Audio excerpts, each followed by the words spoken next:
బంధం అనుబంధం. పడవ చుట్టూ నీరు ఉండటం వల్ల పడవ మునిగిపోదు.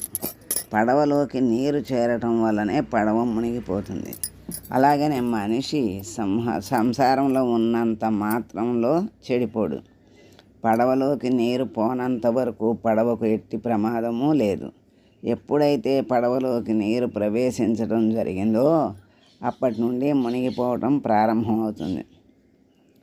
అలానే సంసారంలో విషయాలను తనలోకి చేర్చుకోకుండా ఉన్నంత వరకు సంసారంలో ఉన్నా కూడా మనుజుడు ఉద్ధరింపబడతాడు.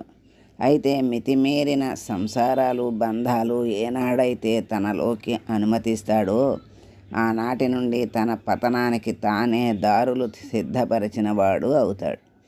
ప్రాపంచికమైన ఏ బంధమైనా పరిమితి వరకే, అంతకు మించి అతుక్కుపోవటం వినాశమే అని చెప్పక తప్పదు.